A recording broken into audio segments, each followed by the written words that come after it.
learning to relax deeply into your life and into your orgasm and into your body is really the only thing we got to learn to do. And it seems very simple, but the process of learning to relax into your most natural state, it's kind of like as you descend into your being, it's like you come across all the glitches and the blocks and the conditioning and all of the little kinks that you kind of put in your system to avoid feeling pleasure, to avoid pain. Between you and me, right where you are right in this moment, is exactly where you were meant to be. Good morning, good afternoon, good evening, and good night. Welcome to the Joygasmic Life Podcast. I am your hostess, Elena Harder, and I am so glad to have you here today. If you are an awakening woman, a conscious mother, a woman on a journey to bring about the best for your family and create an enlightened experience of being a child and a woman and a mother and partner in your world, I absolutely I'm so grateful and so glad that you have found your way here. This podcast collects not only my own personal stories, things I would have done better had I known better, but also the beautiful stories of many hundreds of other women and men who have been through the consciousness awakening journey, who are here to share their stories, to inspire you to know that you can recover from mental health challenges, from postpartum depression, from challenges with traumatic births, and just the life in 21st century, as well as beautiful, actionable tips, exercises where we walk you through practical things that have really helped us, and the journey of becoming a joygasmic mother, one who handles absolutely every challenge with grace and ease and understands that everything is here to awaken her deeper, to create more empowerment and more pleasure in her life, even the challenging things. So that sounds juicy. Listen up, because we've got a wonderful episode for you today. Potential of your body and yourself. Anything is possible, and especially we are here to tell you that deep and fulfilling love is possible and is available for you when you choose that for yourself. Hello, beautiful beings. Welcome. Good morning, good afternoon, and good night, wherever you are in the world. Welcome to the Joygasmic Life Podcast. Today's guest is Annie Moritz, and Annie and I met in Playa del Carmen in the winter of 2019, and she is a powerful, beautiful woman, and I felt super inspired to connect with her.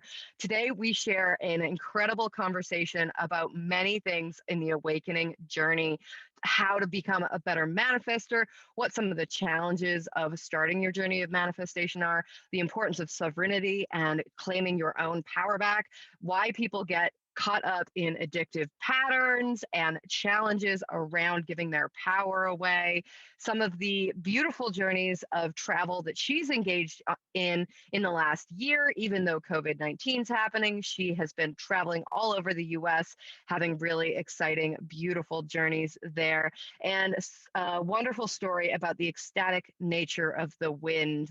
I hope you really enjoy this episode, and I am wishing you all the best. If you love the podcast, please consider sharing it with a friend of yours or leaving a review on iTunes. When you do this, it absolutely helps me reach more people and share the wisdom of the joygasmic life and living as an awakened, sovereign human being. Thank you so much for your time. Enjoy the show. Before we get started with today's episode, I want to invite you to check out joygasm.me for your free guide to planning and having and experiencing a joygasmic birth. We cover the challenges and some simple scripts to use with challenging relatives or partners or birth team members who are not listening to your desires and needs. We run through a really simple pre-labor checklist to make sure you've got absolutely everything you need, as well as diving into some of the inner deep work of limiting beliefs, limiting identities, and limiting concepts that you may have inherited from your family, from the culture at large, and how to go about deprogramming those from your experience so that you are able to really have the birth that you dream of, whether that is an full-out joy-gasmic or orgasmic orgasmic, sort of a full body orgasm as your child is born, or whether that's as simple as just really connecting to the joy of having your baby join you in your life very, very soon while you're laboring, and utilizing that to speed up and support your willingness to participate in the giant, intense process of surrendering to the beautiful energy of all that happens when we are in labor. I'm absolutely so excited to share this with you. And again, you can just head over to joygasm.me for all of the information. Also, the updated links are in the show notes always. So please head over there and check that out. I so appreciate it. This podcast is made possible by mothers like you who have chosen to show up, listen, and support the podcast. So if you are really enjoying this, if you have listened to more than 3 episodes in a row, I'd absolutely appreciate it if you headed over to that website and participated in the pay what you can economy of this podcast, which allows you to financially support and help me create more and more episodes. I'm also happy to hear from you. There's a beautiful little feature on the podcast where you can actually send me a voice message, or where you can ask a question, and I'm happy to interview, reach out to, and connect with anybody that you feel would really have a fantastic story or a great piece of insight. So if you've got a question about pregnancy, whether that's about puking all the time or low energy levels, I'm here to gather the information and bring that together for you. If you're curious about low energy levels, I already made a podcast about the challenges of glyphosate in our diet and how that absolutely limits our potential and our capacity, and what you can do to get it out of your body. So please go check that one out after you're done listening to this one. Thank you so much for being here, and enjoy the episode. Okay, so welcome to the Joygasmic Life Podcast. Today's guest is Annie Moritz, and Annie's path to awakening was an unusual jolt into the unknown, but led to the most liberating access to the limitless potential within herself. She then went on to find the perfect healing modality to help others access the infinite field of creator source potential. Ooh, that sounds juicy. And she found that as a reconnective healer. She lives supporting people in their journey in awakening, meeting them where they are at, and only suggesting as each individual journey is their unique own. She founded Gaia's Healing Community, located in upstate New York, where she has her studio and land to create amazing events for the community with other practitioners as well. Welcome to the show, Annie. It's so good to have you here. Thank you, Elena. Great to be here. Yeah, wonderful. We were just connecting a little bit before the call. It's really wonderful to hear that you're still traveling. So this is being recorded April 2021, and you've been on the road for a couple of months with your son, in a travel trailer, something like that. So where are you at now? Yep.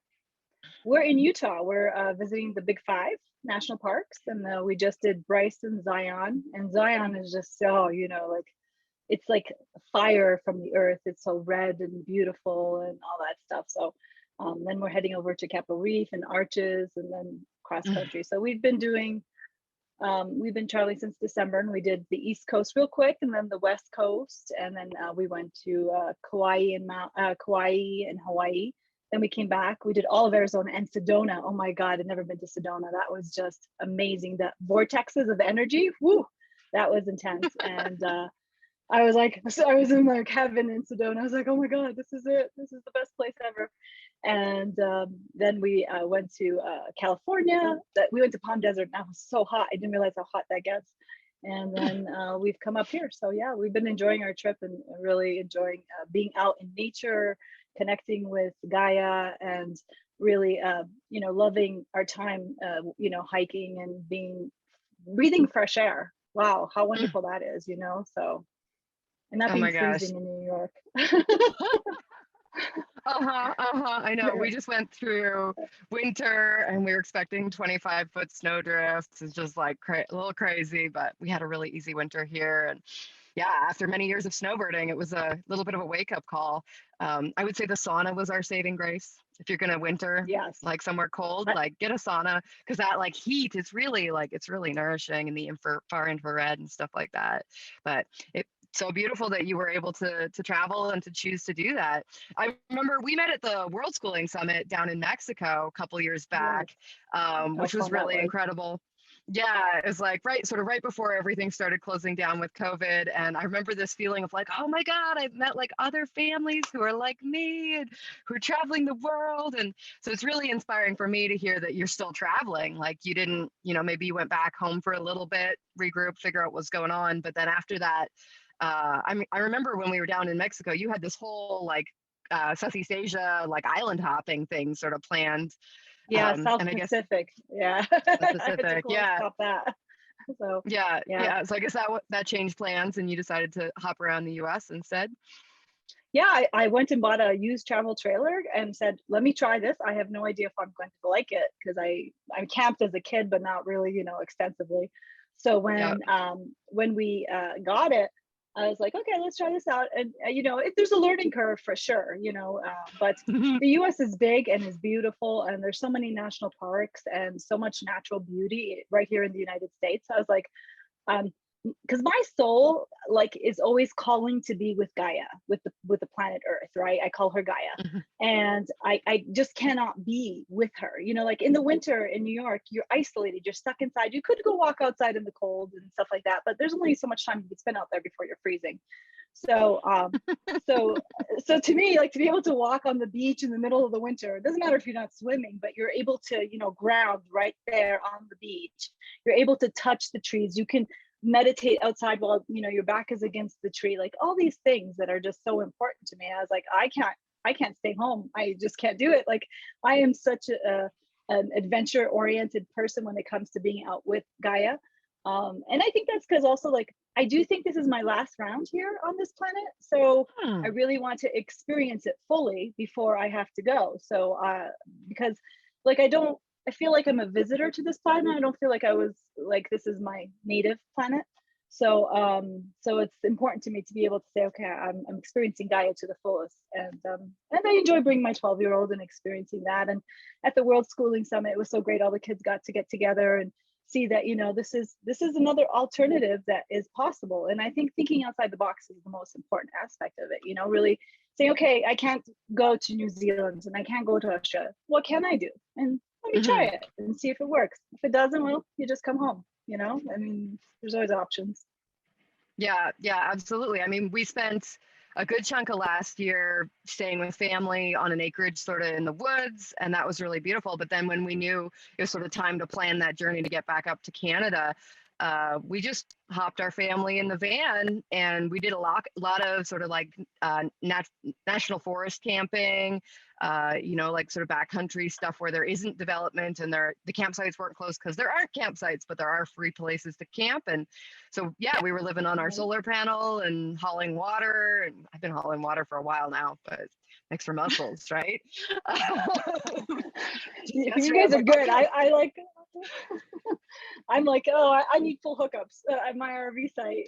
Like I haven't gone off the grid yet, though there's a lot of land, federal lands available everywhere. Like even here in Utah, right by Zion, there's tons of land available where if you're efficient and you have solar panels and you can do it, then you're good to go, So it really depends on, I would like to do boondocking at some point, but not this trip yet. Probably maybe my next trip or so, Yeah, and I mean, it's your first trip. This was, I think, Dan's third or fourth year, and he'd been doing it for a while. So I just sort of like hopped onto what he'd been doing. He's like, we're going to need more water jugs and a bigger solar panel. And it was sort of like a little bit of an adjustment, but not the huge adjustment of going from like a house life to total van life. And we had done some the year before as well. But it was incredible to be out in nature and just like in the wild. Now, you said something back there about this being your last lifetime on Earth and not being from this planet. Like, tell me more about this. This is like something really fascinating in my life. So I want to hear more. Well, I had an awakening experience about 5 years ago. I had always been like spiritual and stuff like that, and actually was raised Catholic, and then now I'm not Catholic because I, like religion is too restraining in my opinion, but spirituality is I think the key. So what ended up happening was when I awakened fully, my higher self took control of my being, right? So my mind was no longer able to like do its nonsense of programs and stories and stuff. So it had to deprogram itself really. And so my higher self was like, I always felt very astral, like I was always projecting into the universe, wanted to be in the universe, wanted to be out there with the infinite source creator. And even like people that did readings, they would say, you're too astral, you need to ground, you need to be here, you need to be present in this life. And I was like, well, out there feels so much better, like there's something out there that's mine, not here, right? And they're like, no, you chose to come here, you need to do your duty. I'm like, okay, all right. So my higher self told me that I would live for a certain amount of time, and that this was my last journey here. So and I don't know if you've ever read the materials of The Law of One by Ra. I've read some it's a very of it, popular, yeah. So I believe I'm a wanderer, and a wanderer is a being from a different dimensional frequency that has come to Earth for a what they call a harvest in there, but we call it an ascension process. So and I was shown through my awakening process that I was a bridge that was going to help the collective move on to the next density or dimension, to be able to get into a higher plane of consciousness.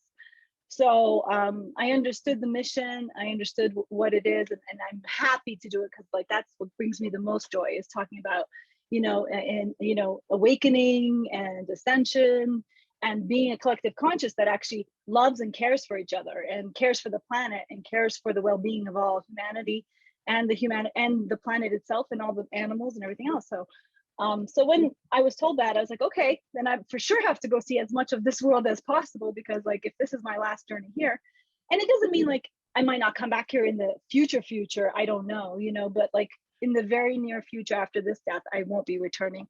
I feel like I'm from a different solar system and a different dimensional frequency, and it's good and bad, because sometimes I feel isolated because I don't see and feel as many people that are like of the same vibrational frequency. So but as you awaken, you understand that there's no judgment with that everybody's journey is their own. So you have to kind of let that go, and just say, they're going to meet me where they're at, and I'm going to meet them, and I'm going to meet them where I'm at, and that's all there is to it. And if it works, it works. If it doesn't, that's okay. Not everybody wants to wake up. Like not everybody wants to. They just want to live their life, their human existence, and that's okay. Yeah, absolutely. I that's been something that's come in more and more the further along that awakening journey I get, where it's like, oh, like people can be themselves wherever they're at. Not everybody has to like sit on a mountaintop and meditate, or reach Kundalini orgasmic bliss, or whatever, the epitome of that is. Those are two of my favorite. But I'm glad but not everybody needs to do that. Like that's not why everybody came to the planet on this round. Sometimes it's like working out karma. Sometimes it's just like atoning for past experiences. Sometimes it's just like see what it's like to be an unawakened, not super passionate human on the planet. I'm not sure if I really believe that last one, but it's okay if they choose it. I'd love to hear your thoughts on it. Yeah, I mean, some people are passionate about their basic lives, right? Their jobs, their careers. Some are artists, some are, so we can't say that is not meaningful to them, because it is meaningful to them, so and that's okay if that's what their journey is, and that's what they want to experience, and that's what they came here to do, and that's okay. Others of us, so I feel like everybody is enlightened. We're all enlightened because our higher self is the infinite creator source energy. So we have never been separated from that. What happens in this illusion, and I believe this to be a holographic experience, we pop into this and create this experience so that the creator and us can have a human type of experience, so that we can have a perception of what's going on. And everybody's perception is very different. So no one person has the same experience, because their perception is involved in that experience. So the whole point of it is that you just come in to have this experience, and some people want to reawaken. They want to remember who they were, and when they reawaken and they do remember who they are, then that causes kind of like initially a dysfunction within humanity's correlation of how they're going to exist on this planet, because now they know they're infinite, and now they're stuck in a body with 5 senses and all these types of things where they have to reassimilate, like, oh my gosh, I'm potentiality, and yet I'm stuck in this very unpotential body to a certain degree. It does have a lot of potential in what it can do, like tantric orgasm, right? That's awesome. And potentials, lots of potential. Everybody has that potential. Like the human body is wired with that potential. It just, is it like, does it fascinate you? Are you curious about exploring more? Do you have the opposite symptomology where, you know, intimacy is really like constricted, or life, like the sensation in your body is more towards depression? That's how I got into it. I was like, God, life sucks. Like, let me find something that's inspiring. It's like, oh, it turns out like infinite orgasmic potential is inspiring to me. Great. Keep after that for the next decade. See what happens. It's like, oh, turns out I'm more passionate and happy, right? But not everybody's into that. Like everybody has their own passion. Yeah. And the awakening journey can be really challenging for people. Absolutely. And depending on how you awaken, right? Like for me, I awakened very abruptly. So the universe decided, hey, you need to wake up. And I know you're on this journey, but you're not waking up fast enough because you need to be of service to others. And I was like, okay. So, you know, I was trying to wake up, you know, and I was pretty, you know, spiritually evolved, but not to the point that I needed to be able to help others and help myself, of course. And so what ended up happening was I came home from a women's retreat in LA that was really intense and wonderful. And a week later, I had this constant like spinning sensation, like the world was moving underneath me and it would not stop any time of the day, not even at night, not when you lay down. It was horrible. I was like, what the hell is this, right? And went to a doctor. They couldn't diagnose me. Went to a neurologist. They couldn't diagnose me. They're like, you're going to need an MRI. You might have a brain tumor. And I was like, holy shit, am I going to die? Like, wow, I didn't expect this. And yeah, so then I had to go through all this detachment, right? Like detaching from life, accepting death, detaching from my children, detaching from a young child that was at that time, I think 7 or 8 years old. And that was like really, really, really hard to be able to say like, okay, if I need to go, it's okay. And everybody will just have to fend for themselves in whichever way possible and accept that. That's super, super hard. But the whole thing with awakening is you got to die before you die. That's one process. There's other processes of awakening that are much easier. Like, you know, Eckhart Tolle, you know, he was about to kill himself and then he awakened, right? His Kundalini rose and it was like, hey, you're not dying anytime soon, dude. You have service to others that you need to do.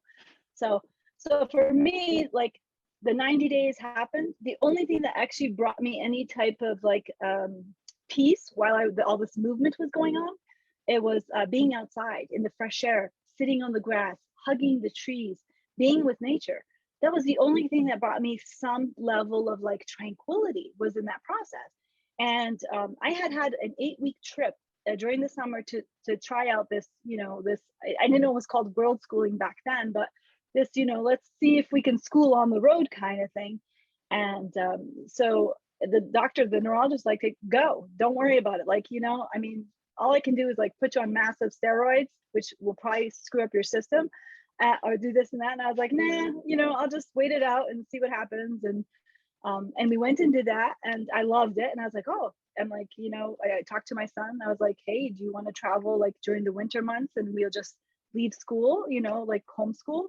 And he said, yeah. So I was like, okay, let's go do that. And but in that process, I had to withdraw from so many attachments, so many programs that, you know, like if I had to die, it's okay. Like, and even to this day, like in my being, like if I die, it's okay. If my body feels pain, I'm going to feel that pain. That's not something you can omit from the experience, you know? So we went on and then we went to Asia for 4.5 months the year after that. And then after that, we went on a cruise, and the cruise, I also got a concussion on a water slide. So like, you know, I keep like getting smashed up with like things that come up. And then I was like, I got off the ship and the rocking didn't start. And it was like the other rocking, but way worse. So they did diagnose it at that point. It was called mal de débarquement syndrome, which is a French word. It's bad disembarkment syndrome. And yeah, so now I do have a diagnosis and I go in and out of remission type thing, but there is a medication I can take, so that helps. But I say it stays as long as it needs to teach me something, you know? So like it's teaching me something. Ironically, whenever I'm on the road traveling, it usually goes into remission. usually within a month.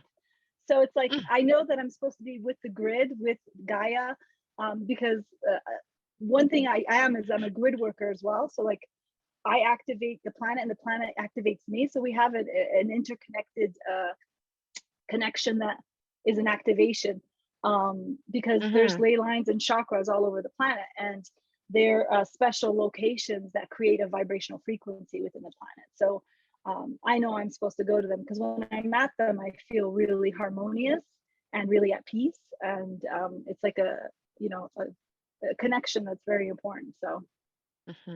I mean, I know that feeling of like, gotta go, like you gotta go, you gotta keep moving, you gotta, and sitting still too long and not listening to those impulses, that intuition.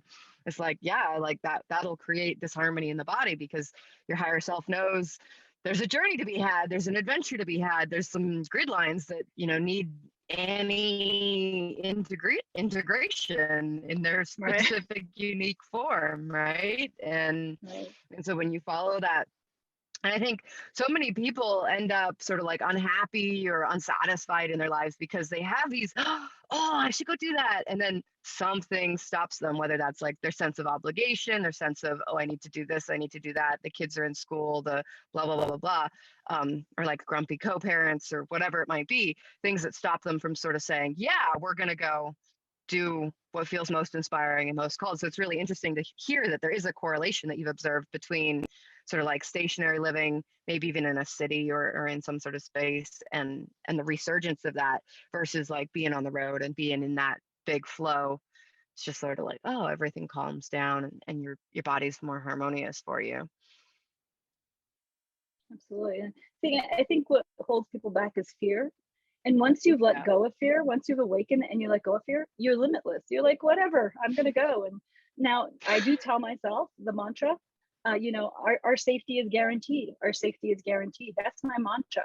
So it's not like I'm being foolish and saying, oh, I'm just going to go do something that is, especially dangerous or something like that. No, I just, I take precautions and I figure out what's the best avenue. And then I say, my safety is guaranteed. And so, because it's just, me and my son, and people are like, you're traveling alone as a woman. I'm like, yeah, what's the problem? I can do anything I need to do. And if I don't, I'll just get someone to do it for me, it's okay. And so I think fear is the biggest detriment of humanity. And people that live by fear are not serving themselves. They're not serving their higher selves.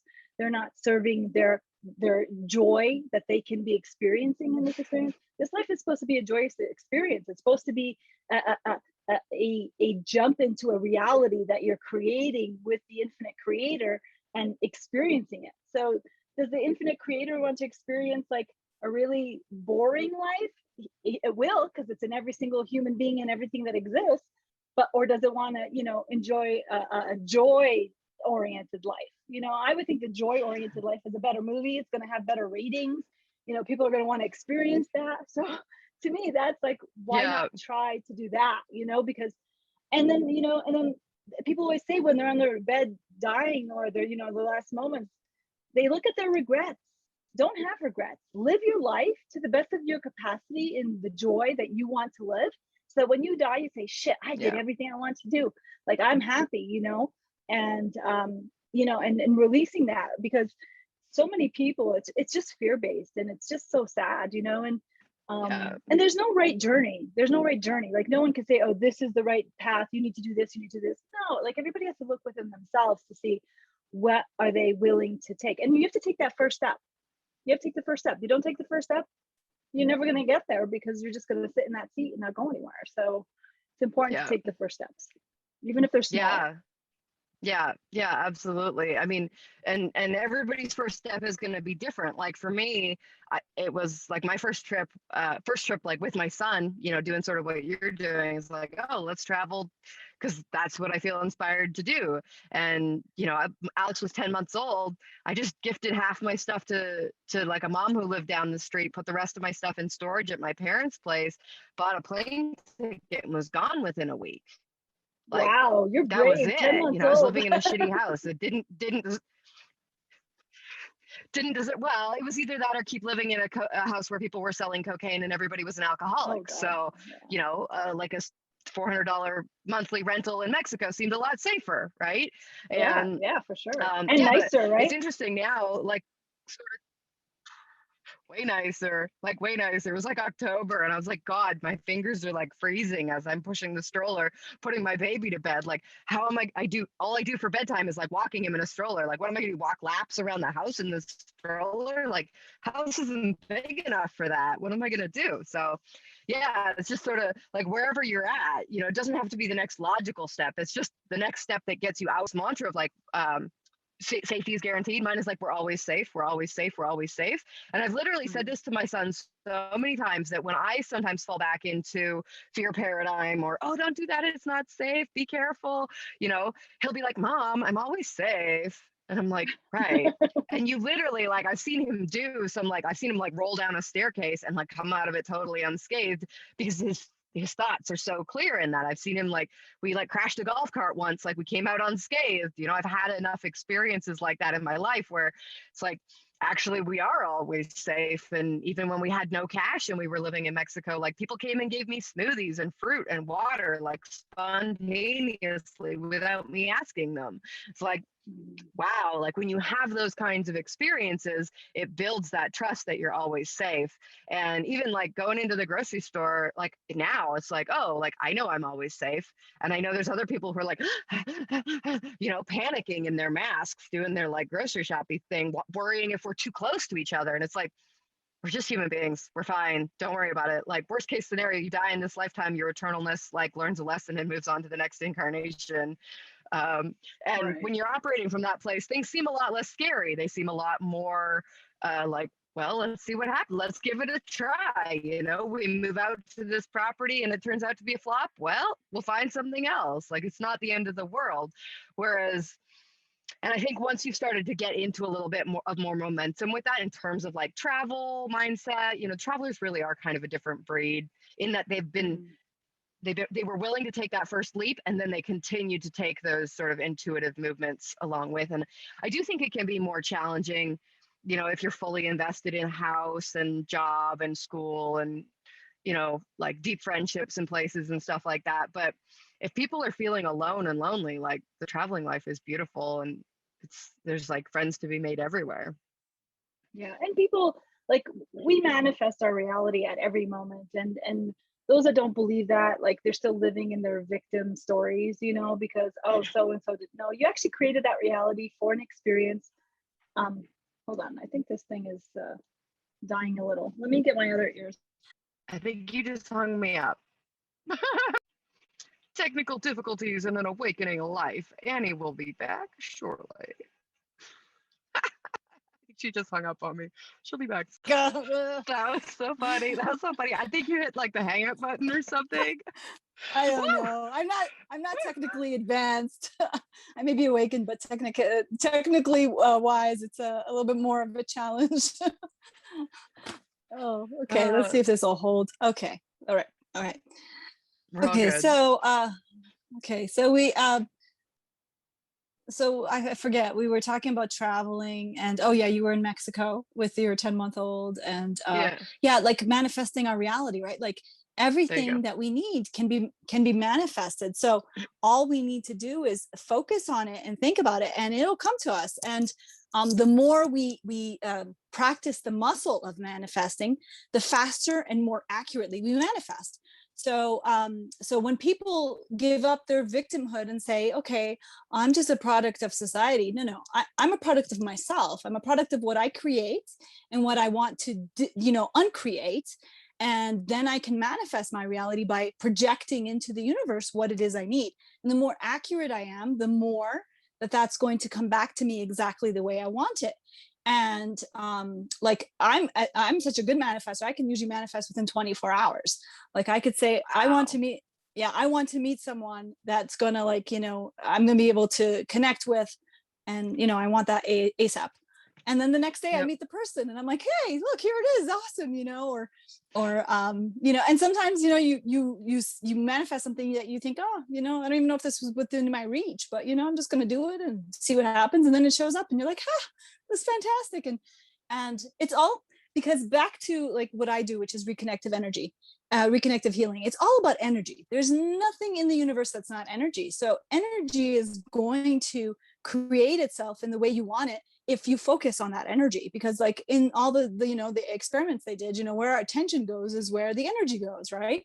So we are creating our reality. And if you think about it the way I think about it, and nobody needs to think about it this way, but this is the way I think about it is, if we're in a holographic existence, I'm projecting a reality, right? So I'm projecting a reality. So as I'm projecting that reality, I'm creating that reality in every second, every moment in this reality and any other reality that might exist. And so with that projection, I'm creating my reality. And the more we understand that we are projecting the reality, the more we're able to control it, because we're not like a child just kind of like experimenting with blocks and figuring out, oh, I can build and then I can break it, right? So as you become older and you understand, okay, I can build these blocks and then I can take them apart and I can reconstruct them in a different way. So that's just like energy. You're taking energy, creating it a certain way, and then you're deconstructing it, and then you're creating another one. And you just keep creating and creating. And when you know you're in control and you're sovereign, then you know that you're the only one that you have to blame if it's not working. You can say, okay, and you don't even have to blame yourself. You just say, okay, that didn't work. Like you just said, that didn't work. I'm gonna try something different. It's okay. It's not a big deal. It's not the end of the world. But when it comes to like also energy, like people wait too long when they live in their negative oriented feelings. And then that gets into their auric field. And then after it gets into their body, then that's when disease happens, right? So it's important to not let it get to that point, changing the programs, changing the thoughts, and cleaning that auric field and keeping that energy going, because that's the most important thing. And that's why reconnective healing was so important to me, because reconnective healing was the modality that made the most sense to me, because it simply says we're tapping into the universal, infinite energy of the universe and the creator force energy. So it's not saying, oh, you have to pray to this or you have to pray to that. It's just saying everything is the universe, and we can tap into that energy. And you can feel it. It's very easy. And I can show you a little later, like a little energy game we can play to see if you feel it on your side. And absolutely. And people just like, when they experience their healings or their reconnection. Now the reconnection is interesting. The reconnection is, I connect your meridian lines to the ley lines of the planet and to the astral field. And so you become connected to all that is. And it's over a 2-day process. So I have to do it one day and then the next day. And I'm just connecting all your points. It's actually very systematic in the actual way you do it. But I don't do that lightly. I don't do it to anybody that's not ready. Like I have to really, like, I've done a healing, I get to know them, because once I put them online, it's not me putting them online, it's them letting themselves be put online, but I'm doing the process of it. Then they their life explodes into this magnetic, energetic type of experience, and they start living their full and complete life. But it's a huge shift. Usually it's a huge shift in their reality.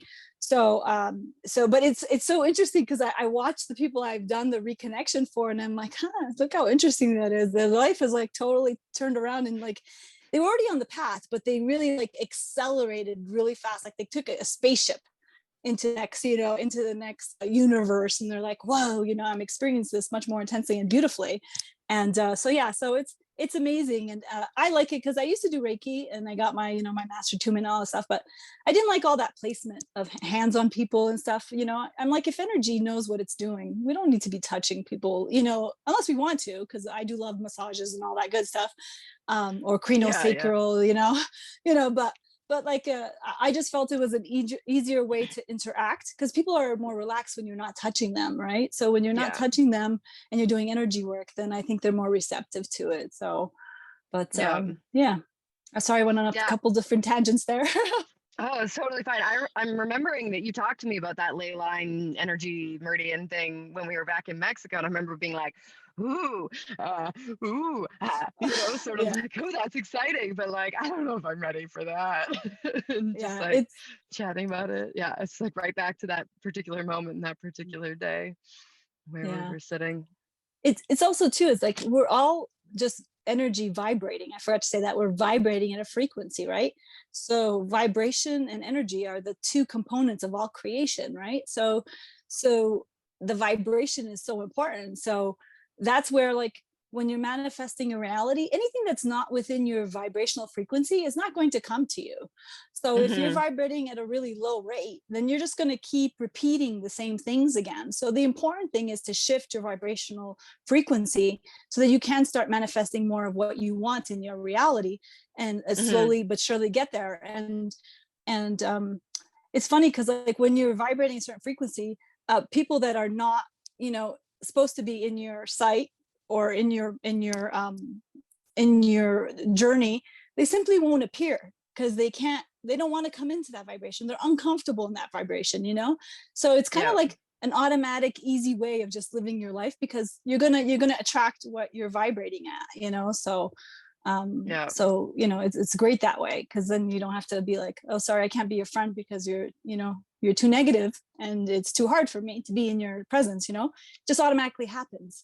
Just there's a kind of like a cleaning out that happens. See, that happens. It just shakes everything up, and anything that's not like clear and supposed to be there just goes flying. It's an earthquake. It's an earthquake. So what would you say to somebody who's like maybe new in the manifestation process, or they've like tried it a little bit and then they get like really uncomfortable things show up? They go like, okay, I want this. I know this used to happen to me a bunch when I was sort of earlier in that process. I'd like start amping up my energy, and then I get like really painful things along with really juicy things. And I'm just kind of curious, like, what your advice would be to somebody who's in that position. I think I don't think we need to relive our traumas all the time. I think that kind of sets us back to a certain degree. So I think the most important part is to energetically, the energetic vibration of modifying your energy field is more important. Like, I think, like, I can talk to you all I want, but in the end, what's really going to amplify some type of whatever it needs to happen is going to be an energetic exchange. So if we focus on the energy, like clearing out our energy field, like I am a very big supporter of cleaning your auric field every day. Just saying, I clear my auric field. Any energy that's not mine, I bless and I return to sender, and you just kind of, or you say, I send it to the ethers, to dissolve and dissipate. And so you just clean your field so that your field can really, because we are electrical beings, right? Our bodies are made of energy and an electrical force. And we have chi, and we have, points and meridians. And if we get those meridians and points blocked up, then we're not going to be able to move our energy properly. And then that's when our body's going to start having disease, right? And going to be set back because it's not feeling well. And if our body doesn't feel well, then, sometimes it's a catalyst for change and for awakening. And other times there's no awakening because we focus too much on the pain and we can't get away from the pain, right? So it's so super important to just like energetically. Then I always say, like, I learned from one of my teachers, to bring in the white light into my field. So, I am filled with the pure white light. All that is good comes to me. All that is good comes from me. And you just say that, and you can use crystals if you want to amplify the energy. So you bring that energy into you.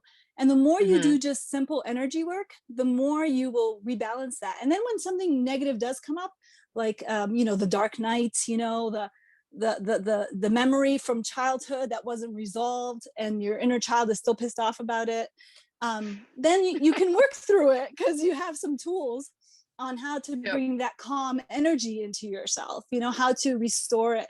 So you acknowledge it, you say, I'm sorry, we're not that child anymore. It's okay, like, we forgive that person for doing that for us. We understood the lesson we had to learn, and it's okay. So now we can move on. So I think that's the most important component, is just like letting go of all those things without putting too much meaning to them, because obviously putting too much meaning to them is what got us in this place already. And yes, as a child, we couldn't process it. So it wasn't our fault. We were children, and let's face it, as soon as we walk into this world, we get programmed program after program, word after word, you know, like the whole energy field is like zapped out of us slowly but surely over the years. And we learn to just live by program, you know, and so then we have to reintegrate all that as we, you know, get older and everything else. So, and it's difficult because the world has so many different paradigms of what it expects humanity to look like, you know. Absolutely. Absolutely. Yeah. There's so many. I don't know why that was so funny to me. You're talking about like childhood wounding. I'm just giggling like, but it's probably activating something. It's just like, oh yeah, oh yeah. Well, you were talking about that, and I was like, oh yeah, I got stuck for like maybe 2 or 3 years in this like, oh, I know what's happening, right? So it's like, oh, like something challenging arises, and then I go, oh, I know what's happening. This is the past thing from the past or from my ancestors or whatever. That's what's happening. You know, and in that, there's sort of like an egoic mindset thing that says, I know what's happening, therefore I'm in control, but not actually addressing it, not actually feeling it, not actually, you know, integrating it, you know, saying, thanks, ancestors, I know you're wounded, but that doesn't mean you get to live through my body and my life. Like, thanks, childhood wounding. Like, I understand that you were really challenged in that experience, but that doesn't mean that you get to run my life, you know, and I see and hear you and I love you and I can hold space for whatever sadness needs to come out. But there is this place, and I got stuck in it for like a couple of years, where the idea of like, oh, now I know something about healing and I know why these things are coming up, but not actually doing something about it. Just sort of being like, I know why it's happening, you know, and like that was good enough. But you know, a life like life does, and you know, you had a really fast version. I had maybe like the more slow sort of like step by step. We'll spend 2 years in this phase and 3 years in that phase and 4 years in that phase or whatever. But that really let me see, okay, well, the same stuff will keep coming up until you actually deal with it. And for people who are like, like every time I try to, you know, manifest what I want, or every time I try and move towards my dreams, the same thing comes up. It's like, well, if the same thing's coming up, you haven't really fully dealt with it. You know, and there's this idea of like cyclical, it's cyclical, so you'll come back around the same themes, but it shouldn't be this exact same issue. If it's the exact same issue, I think it hasn't really been dealt with. It can be similar issue and maybe like a slightly less challenging version of it or something like that. I'd love to hear your thoughts on that. You know, shutting off the mind is the biggest challenge of all things. There's no other challenge that's greater than most certainly, like our higher selves. So when I first awakened, you know, shutting off the mind is the biggest challenge of all things. There's no other challenge that's greater than that, other than, you know, maybe health issues, but we're not going to go in that avenue. So deprogramming the mind to understand that the higher self is now in control is a huge power struggle between the mind and the higher self. And the higher self is an infinite being. It knows exactly everything. Like, you don't have to read a book to know something. It will download that information. Some people call it from the Akashic. I call it from the universal intelligence, like whatever. It can download any information you need. So the mind has to deprogram itself and learn to comply with the program that's now in place, which is the higher self is in control of your journey. And what ends up happening is the mind, which, you know, we were talking just a little on Facebook, but like, you know, meditation is the key to that, because meditation starts training your mind to silence itself, to be quiet, to understand that it has a purpose, it has its place, and without it we wouldn't be alive, because it controls all the functions of our body and does all the automated things that we needed to do. But it needs to stop thinking about every single option that's available to us that we don't need to know about. Like, our higher self can decide what needs to be done. It doesn't need to like go, oh, this is the fear base, this is the positive base, this is the in-between base, that, you know, like all these different things that it tries to give us. And I remember one time when I was early in my journey, I was carrying groceries into the house, which most people do. And my mind was like, you're carrying too many bags. You're going to fall and trip. You're going to fall and trip carrying all these bags. So I like stopped right there on my sidewalk. And I said to myself, mind, how is this helping us? You're creating a fear-based story that we are now going to manifest, because we're a great manifester. and we are going to fall because you're saying this garbage to me. I'm like, what is the purpose of this? This is ridiculous. So I sat there talking to my mind, my higher self. You know, it was hysterical. If people were walking by, they'd be like, whoa, she's having a moment. But I was just like, you know, and so I had to train my mind this way and say, you're creating fear. How is this helping us? How is this creating our reality? Right. And finally, my mind started shutting up, and you know, because I had been like a doer all my life. And so my mind was very important to me. And it was a very important aspect of my, you know, my success. And for it to have to take a step back and allow my higher self to guide the way, it was a big undertaking, you know? And so that's, I think, the biggest, like one of the biggest keys to awakening is your mind becomes secondary to your higher self. Your higher self takes control of the journey and takes you through the journey. And because your higher self is now, you know, giving information to your mind is actually able to manifest the reality, because it's able to focus more narrowly on the journey instead of like all these options that are available. So I think that's the key, is really just like letting your higher self take the space. Also, our bodies are infinitely intelligent. They know what we need. So we don't need to be like too worried about like, oh, is our body, you know, going to reject this, or is it okay with this? And our bodies know what to do. It's you know, like, and if we let our higher selves just kind of collaboratively work with our minds and our bodies, there'll be a harmonious energy constantly flowing through all three. And if you have that harmonious energy, all things will just go the way it needs to go. And sometimes if something comes across you that's, you know, what you would say is negative, there's a lesson to be learned. Like you said, there's a lesson to be learned that we need to experience, and it won't be able to move on till we've kind of like learned the lesson from that experience. And once we take accountability for every lesson that we learn, instead of saying we were a victim, we say, oh, this is what I learned from that. I like to play the victim role. You know, I like to be victimized. I like to give my power away. And now I understand that. Yeah, me too. Absolutely. Like... You know, yeah, I did it for 20 years in a marriage, you know, and then I realized like, holy shit, like that was a long lesson to learn about giving my power away, you know, and not believing I'm a sovereign being and that I would create my own reality. And so once you empower yourself back into understanding that you are the one infinite creator having a human experience, then you can simply say, okay, how do I want this experience to go? How do I want to see it? You know, and then you start slowly but surely creating that. It's not something that, you know, is like, sometimes it's spontaneous, but those are the far and rare in between people that are just like, you know, that they awaken, their Kundalini rises in a spontaneous moment, and it's like a radical change. A lot of people that experience that are near death experiences. But like really, like they've seen the light, you know, like they've actually died and they've come back, which is considered like a shaman, you know. They come back and they're like, whoa, this is intense, you know, and that's a radical change that happens very quickly. They almost say sometimes two people, like it's like two different people, like one person died and another one was reborn. And you know, a lot of the, you know, different gurus talk about that. Like you literally die and are reborn many times to create your journey. So.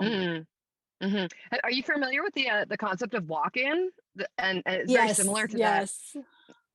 It's really fascinating. That is a little different than what I was just talking about. But walk-ins are when the soul is ready to leave, right? And they willingly are willing to leave, and then another soul comes in. Instead of wasting the body, they come in, and there's an integration period usually, and then that other soul takes over. Because another concept that a lot of people don't think about is we are all fractal souls. So that means there was the one infinite creator, and then there was many original souls that then were fractalized into smaller pieces, and those smaller pieces broke into smaller pieces. So when they say we are all one, we are all one because we are all fractals of each other. And in a you know, yes, exactly, right. So it takes 12 fractals to make one flower, right? One whole. And once you collect 12, then that gets integrated into the oversoul system, which is the soul that collects many fractals. And so then then you get into this collecting of your fractals. So when you meet someone, you're like, shit, I know you. Like, where I don't know you from this life, but I know you from somewhere. And your souls automatically know each other. That's your fractal. That's a fractal you're collecting, and they're collecting you because you're fractals. And it's causing the all as one to continually to happen.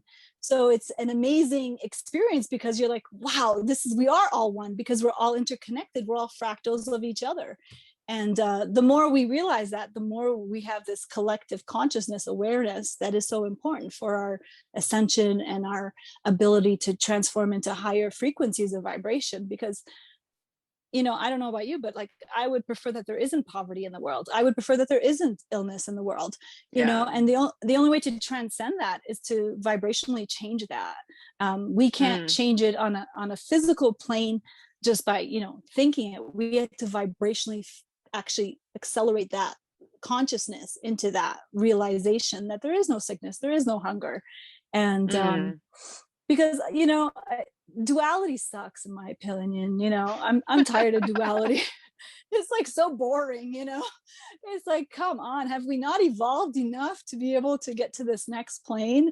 But it's hard because when you're awakened, you can't judge that, right? You're like, but you still feel it, like, it's part of you. So you're like, you're not blaming any one person. You're just saying you want to go past that because it would be funner. Yeah. Do you have a sense of like what's beyond the experience of duality and whether that's capable of being anchored like in this earthly plane? Yeah. So in the materials of the Law of One by Ra, he's a collective consciousness that's talking to us. So he's not one person. He's a whole society that is, I think, like either fifth or sixth density. No, it's not dimension, but density. And he's collectively speaking to us through that consciousness.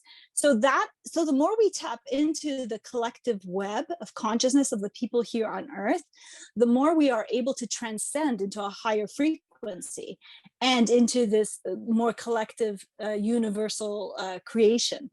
So it's super important for us. That's why energy work is the key. So I can talk to you and I could talk to, 1,000 people, and, I might energetically amplify something in them that is going to project them onto their path of their journey. But if I, lay down and meditate and send my energy into the collective web, and I do this, like several times per week, I send my, the love and light energy into the universal realm and to this planet, anybody on this planet, anyone that's willing to accept it. So I'm just sending it and it's free floating in the web. And anyone that wants to accept it now has a portal that they can grab onto and take if they so wish and desire. Now, my energy is the same energy as source energy. So I'm not special in any way. It's simply source energy talking through me saying, here, I want to give this to anyone who wants to experience it because they might need a little love light energy right now. And so it's so much more important to work at the energetic level than to work at the verbal level. The verbal level is so limited by our abilities because words can only create so much, they have a vibration to them, but they're limited, but if we can transcend that energy field through the collective and through each other, my God, that's so powerful. You put one person with doing energy work, you put 12 people with energy work, you just like, it's like amazing how much more projected that energy is just because you had 12 people. It's not one times 12, it's like 12 times 12. It's like 144, like it's an amazing energetic type of thing. So the energy work is really super important. And energy work is nothing complex, it's super easy. It's just tapping into it, right? Yeah, I mean, there's many schools of thought in terms of how to work with managing that energy. I'm really curious that you mentioned this 12 thing a couple times, and I remember when I was hosting Joygasm groups live, we were tapping into like joyful energy and then sexual energy and just like doing this sort of like energy play in between people. 12 to 14 people maximum ever at my events. I had a friend who was doing Tantra work and she'd have like 40, 70 people. And I didn't seem to matter like how much I worked at it. There was always this like 12 or 14 people who showed up at an event. And I'm just kind of curious, like, because you mentioned this 12 a couple times. I'm like, like maybe there's a reason for that. Well, if you look at the flower of life, right? So geometry, right? The geometry of all things, but the flower of life is 12 petals. And someone actually told me about this. They did the Magi reading cards, and he told me about the 12 petals and how we collect our 12 fractals as our first circle of fractal beings. So we collect those 12 fractals. Once those 12 fractals are collected, they automatically are integrated into the oversoul. And the oversoul, interesting enough, I was at the LA Consciousness Expo a couple years back, and I got picked to talk to Bashar. And Bashar is so you know who Bashar is, right? He's an extraterrestrial being that comes in through, I forget his real name. It's so terrible. I don't know the real guy, but I know the Bashar. And so I asked Bashar about the oversoul system, because I told him, I don't feel like I'm really from this planetary system on a vibrational frequency. And then he started explaining the oversoul system that we have for this planetary system, and how we're fractals and we integrate together, and then we get brought into the oversoul system, which means when we get to the oversoul system, we're working at a higher vibrational frequency. So we've actually raised our vibrational frequency by collecting our fractal souls. Now the funny thing is with the 12 is there's always going to be a few, I'll call them freeloaders. So they really don't believe in anything spiritual. They may be completely atheist. They don't care about shit. But because they're your fractal family, and I don't mean family like in a biological mean, I just mean like spiritual means, they get the free ride, because that's okay. Because their journey this time was to not believe in anything, and that was okay. And so they get collected too, and they get to go with you because you collected all 12 and you're all good to go. So yeah, 12 is like the theme that comes up always with, the flower of life and the 144, they say that originally God, the infinite creator source, because God has too much connotation to certain religions, but fractaled itself into 144,000, which were the original guardian angel souls that started the consciousness revolution of experience. And then those got fractaled again, and those got fractaled again. And the reason we're raising our vibrational frequency on this planet right now is because the children that are born probably in the past 20 years or so, maybe 30, are new souls, meaning they have no karmic entanglement. So they're fractals that aren't entangled in karma. And so they are able to transcend the duality, and they are already raised at a higher vibrational frequency. And they're the ones that are actually raising the vibrational frequency on this planet in an outstanding way, because they already have the vibration of fourth density in them. So we, as light workers, grid workers, wanderers, whatever you want to call yourself, we are helping the older groups, or the ones that aren't the little children, try to upgrade their vibrational frequency. The kids don't need it.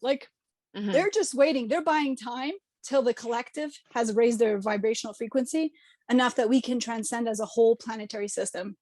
So so that's why they're like kind of in their zone. They're kind of like, I don't really want to do that, or I don't want to be doing this or whatever. And it's like, okay, they're very different than people that are like 40 and up. It's a totally different paradigm of Absolutely. And do you think it's really fascinating to hear you talk about that? Because I had this piece come through recently that one of my jobs on the planet is to help create enlightened families, and working with moms, working with like them and their partners, if they've got partners, to sort of like reduce their trauma load so they don't pass it on to their children. And so hearing you talk about like enlightened, or like not enlightened beings, that's not the term you used, but like fourth density children coming in who don't have a connection to that previous karma, like in the way that, we think of the wheel of karma as like, you just keep going, you keep going, you keep going, you keep going, and it's infinite, which is always kind of like boggled my mind and irritated me a little bit when people say, it's a lot of work, it's going to take forever, you got to work at it. And it's like, gosh, like maybe it wouldn't take so long if you didn't keep propagating this idea that it was going to take a really long time and gads of lifetimes. And turns out there's like Buddhist philosophies, which my partner studies, and they say you can do it in one lifetime. You go, great, like finally sign me up, somebody, right?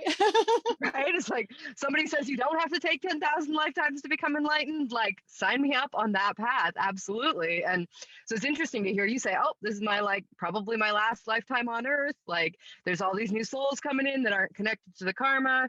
Do you think that sort of that not connection to karma has something to do with sort of like the prevalence of rates of autism and sort of like the crystal children?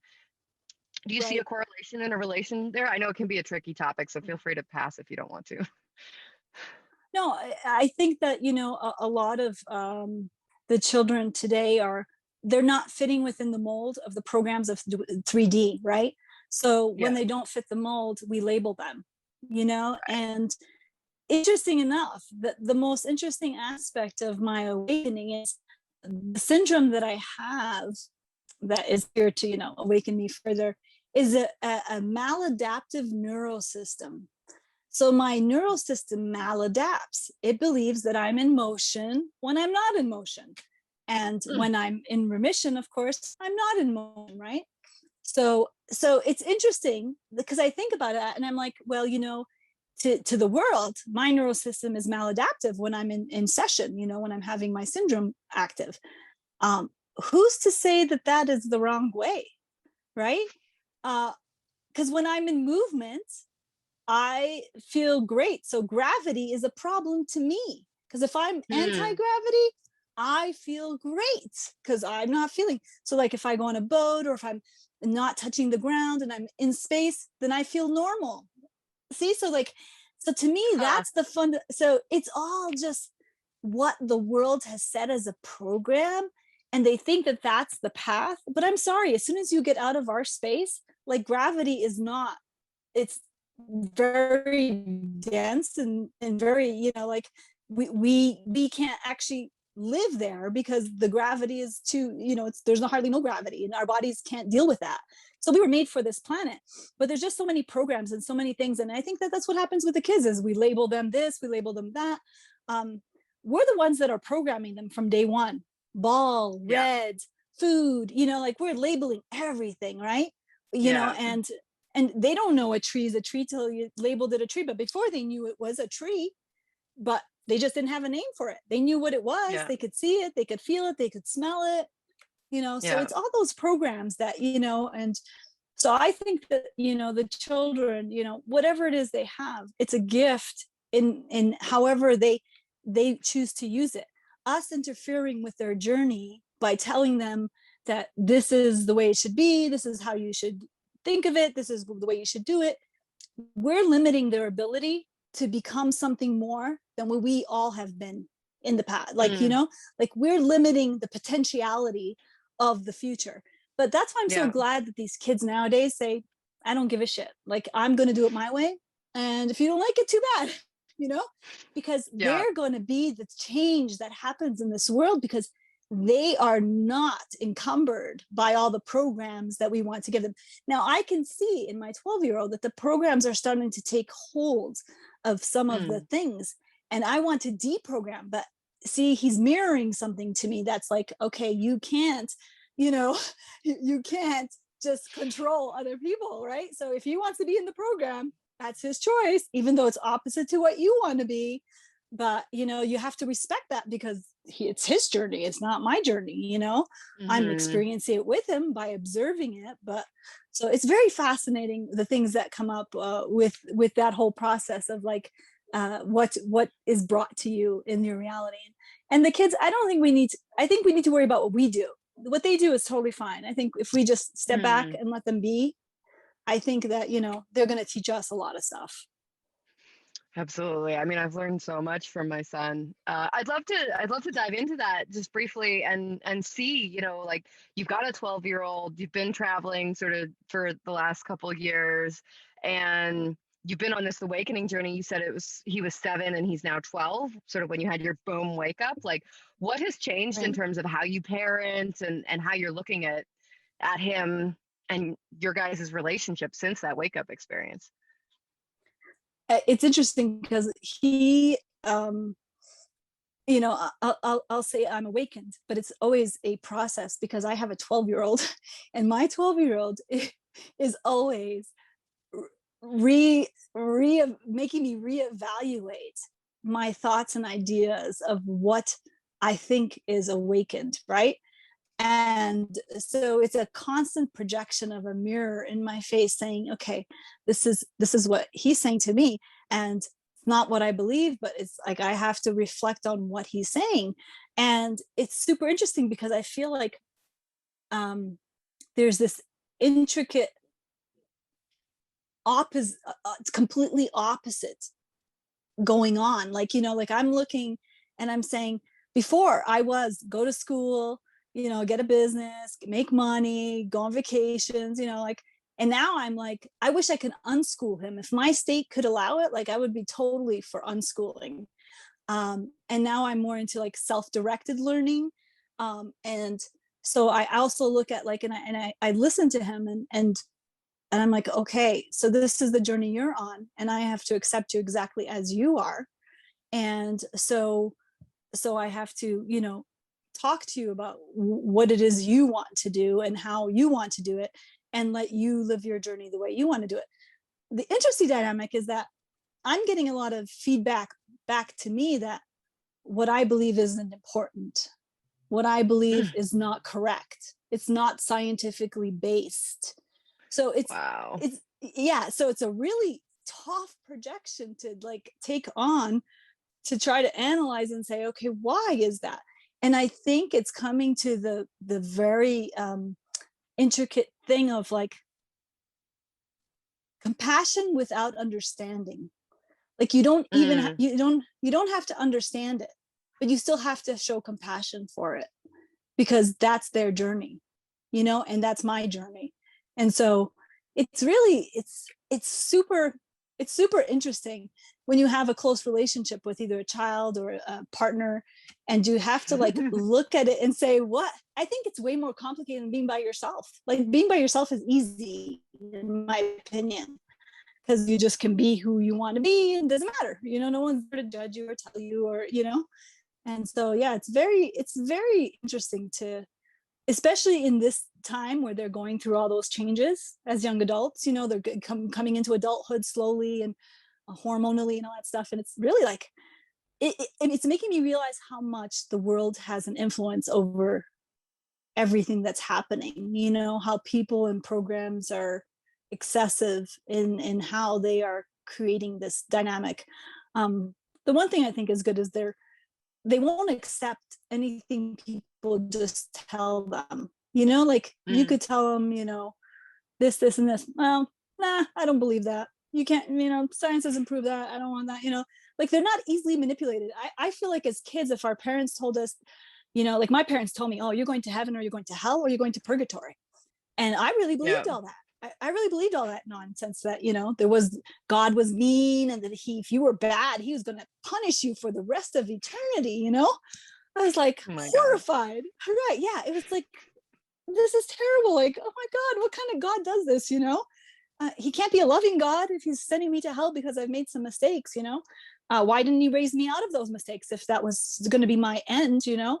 So yeah. So like, I think nowadays kids are using their own, because of their vibrational frequency, they're using their own critical thinking and their own emotional states to come up with their own conclusions. And of course it's a constant evolving process, you know, because if you look back, like, I don't know about you, but I look back at pictures of us traveling when he was little, and I'm like, oh, where is that boy? He was so cute. Oh my God, you know?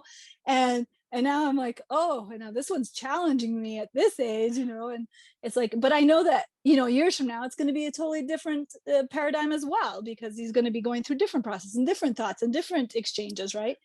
So, so yeah, it's, I think as an awakened person in this reality, you have to be more of an observer.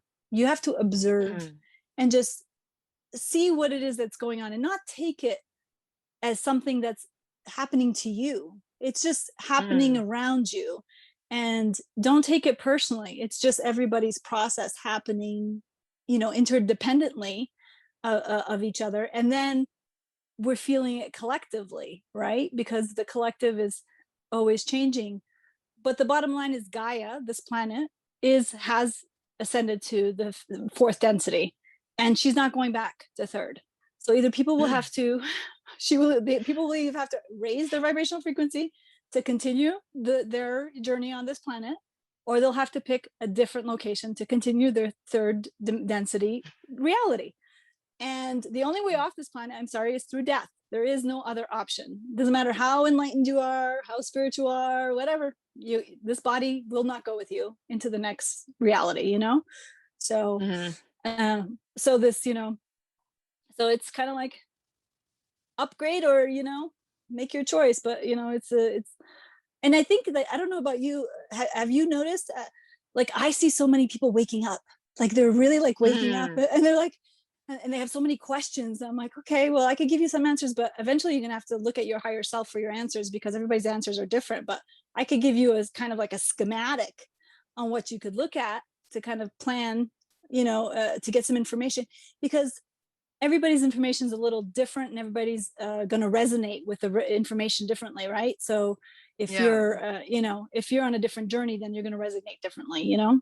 So, so yeah, so it's interesting to see, to experience it firsthand with your, you know, children, how it is. And it goes back to control. How much control do we want?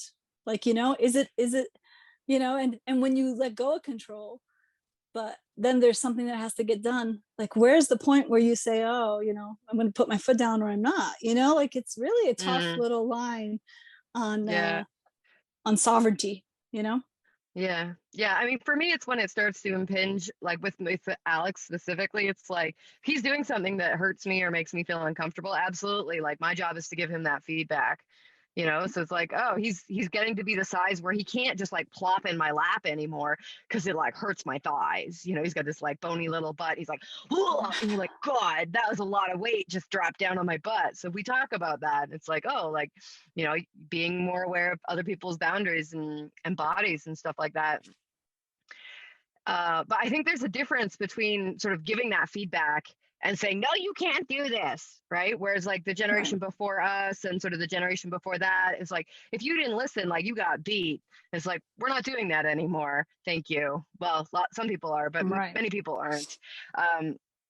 And so then the power comes from the quality of relationship, the fact that your children actually do care about you, that there is an interplay, like we have a codependence or an interdependence, you know, relationship, and we need to, preferably interdependence, right? We need to figure out how to make that work for everyone. So if, you know, we just went through this recently in our house, maybe in the last 6 months, and I was like, gosh, like, I'm just grumpy about putting the dishes away every day. That's something that Alex can totally do. You know, we've got this like tiny double sink in our RV. It gets full after a meal. So after every meal, it's like somebody's got to put it away, because we have a little bit more dishes than fit in the one rack. So they got to find a space if people are moving around, whatever. So, you know, for me, it comes down to like expressing my frustration with the situation and then asking for help. So instead of saying, put the dishes away, I go, hey, I noticed that I feel more resentful about cooking you food when I don't feel like there's collaboration in the feeding, cleaning dynamic. So would you rather cook food for yourself, which you're still learning how to do, and sometimes burn and sometimes spill and sometimes boil and hurt yourself? Or would you rather put the dishes away? Oh, I'd rather put the dishes away. Great. That's your job now. I'll keep doing a lot of the cooking. You put the dishes away, right?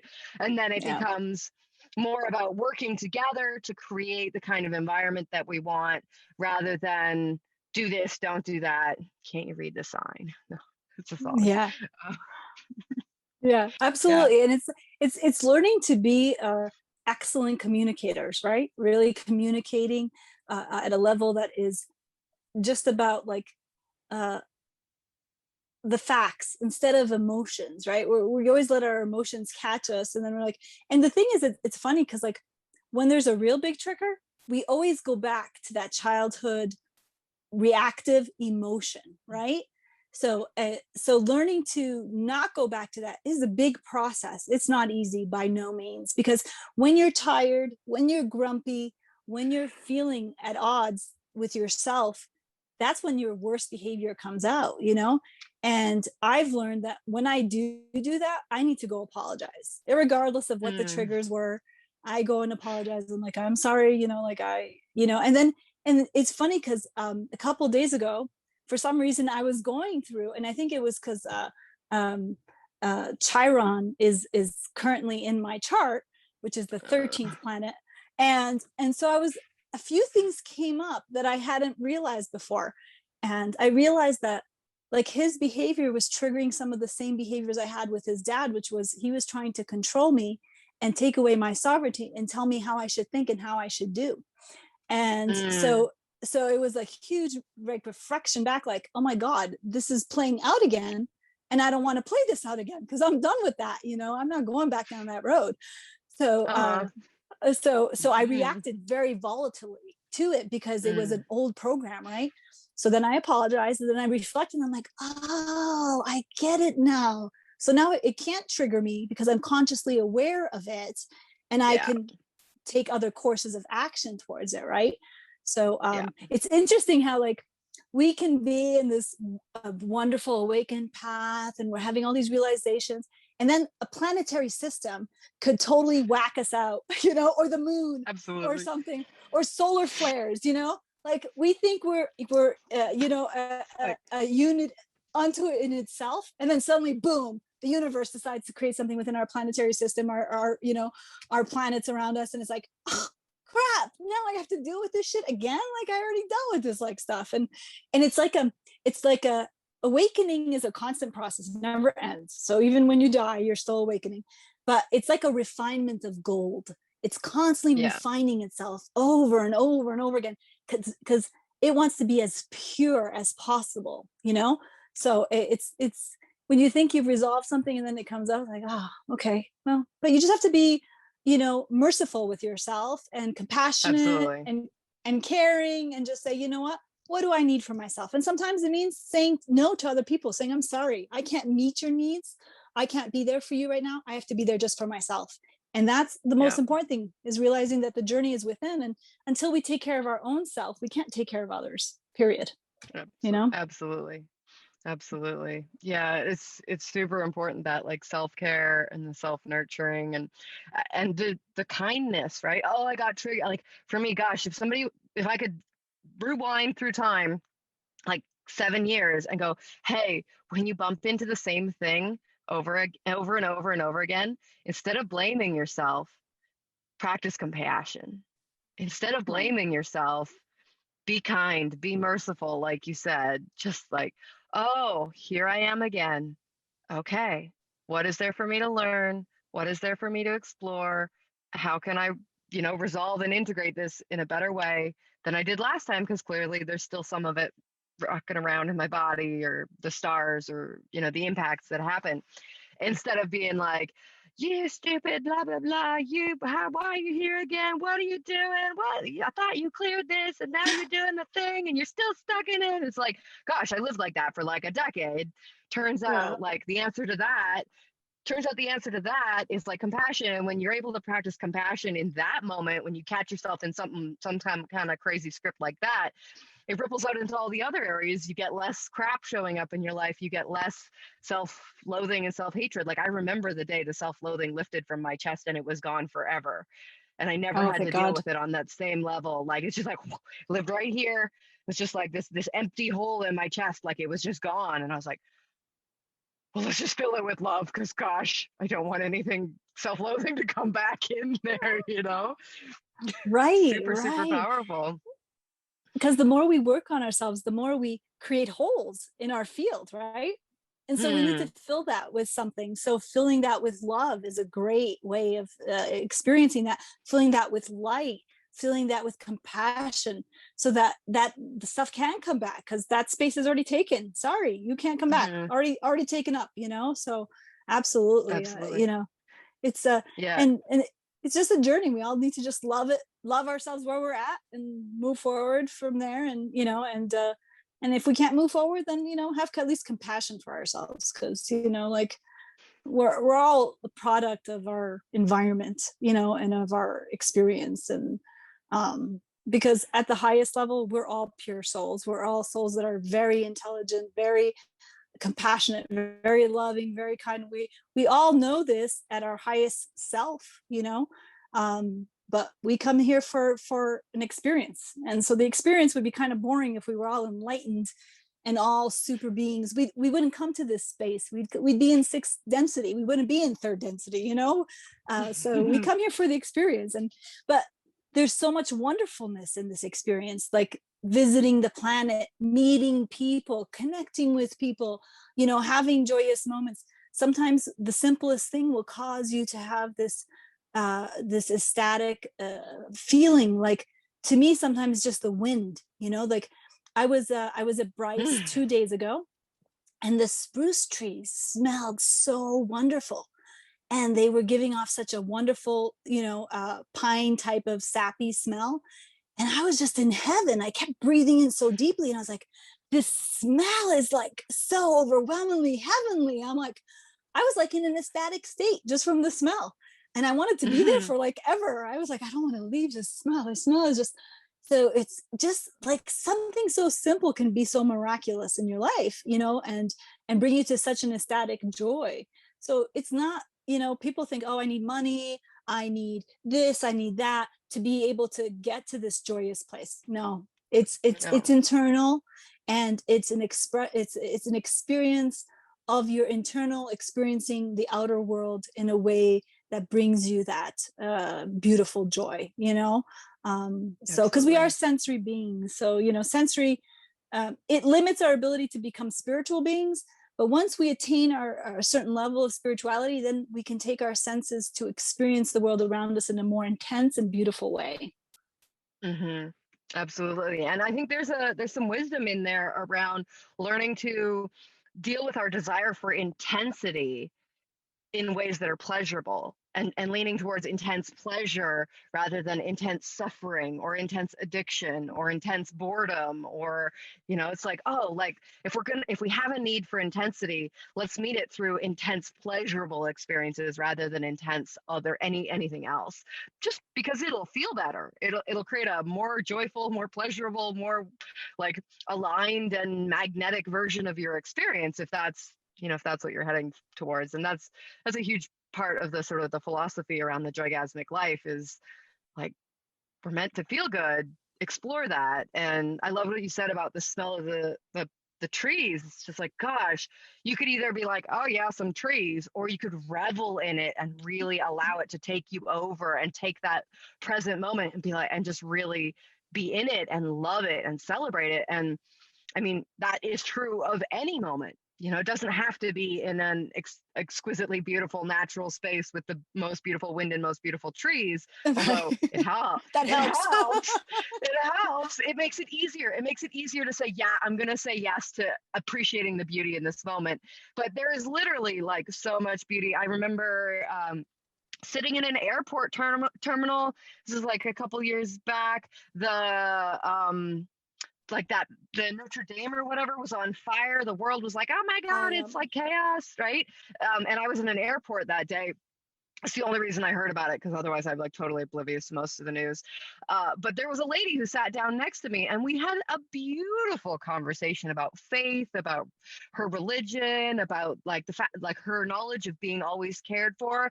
And I was like, like even in the most mundane and normal places, like there is beauty just reaching through it to try and connect with you, even if it's the walk in the park.